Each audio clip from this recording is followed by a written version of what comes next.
meron tayong repair. Ang sira niya is no power. So, ang model, Acer ZZ606. So, issue is no power. So, check natin yung power sa sides. So, confirm, shorted siya. May short siya. So, yun ang check natin. Yung pinaka-short niya. Check natin. So, ito na, binaklas na natin yung yung pinaka-motherboard niya. For sure naman, nasa motherboard yung problema.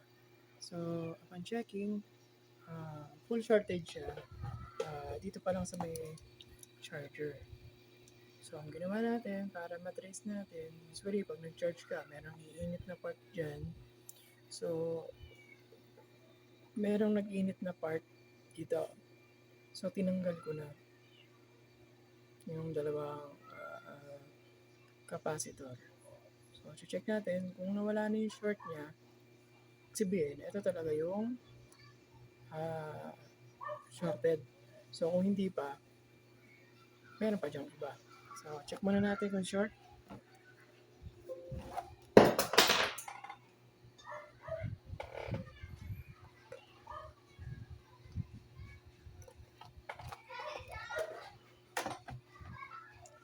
So, check natin ulit kung shorted.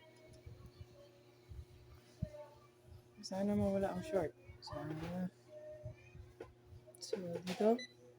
So, yun. Nawala yung short. Kanina kasi short to dito. So, ibig sabihin, ito na nga yung short. So, to confirm na yun talaga ang short, kung nanggaling dito, itong nanggaling dito, yan sa dalawang to. So, check na natin. Wait lang.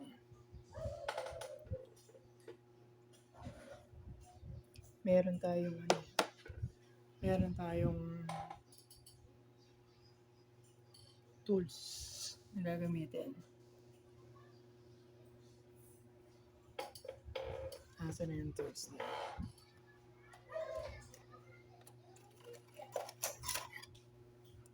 Eto. So, kasi tayo makapag two hands. So, malalaman natin kung short. Pag tumunog, beep. So, ito, check mo natin yung unang capacitor. So, hindi siya short. Ito, good to. Yung isa.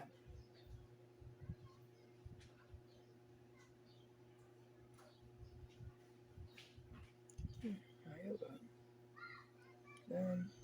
Ito pala, ang short.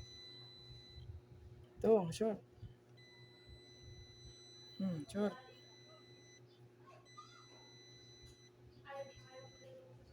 Ito, good. Good to. Pero yung isa, short talaga siya. Short. So, ito lang ang tatanggalin. So, balik na natin yung isa.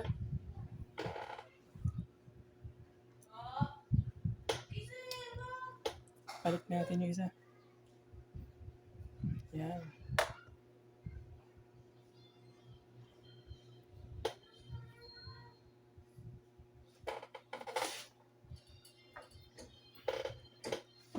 Tagay natin yung isang capacitor.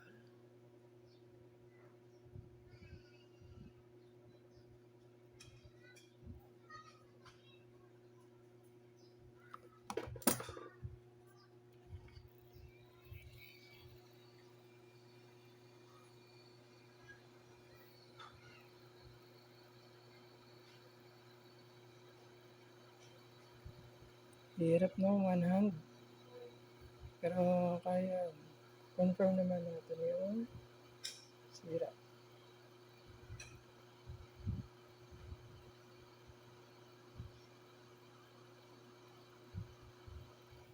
So, sure mo lang na hindi matatanggal. Matatanggal siya. Sandali lang, kapit muna natin ha. Wait lang. So, ito na. Nilagyan ko na ng capacitor. Actually, dalawa na yung nilagay natin. So, ang short, ito. Ito, shorted. Short capacitor. So, check na lang natin habang pinalalamig. Tapos mamaya, testing na natin siya.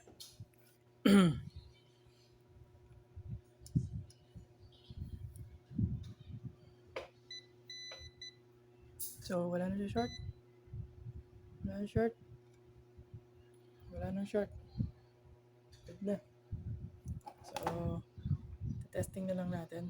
Kabit muna natin, tapos test tayo. So, ito na. Naka-assemble na natin. Check na lang natin. So, nakasaksak na siya.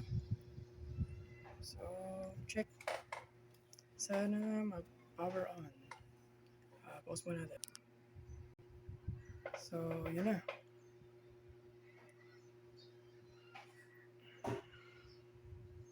Ayos.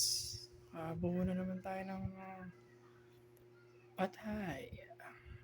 So, may tama siya rito sa LCD. Siguro alam na ng may-ari ito.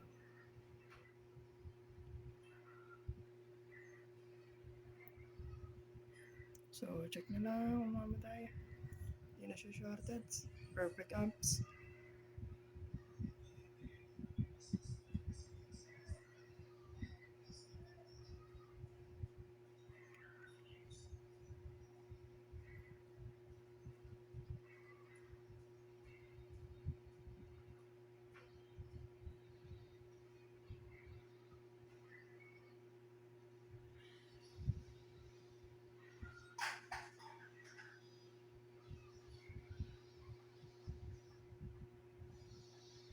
Yun. Diretso na siya.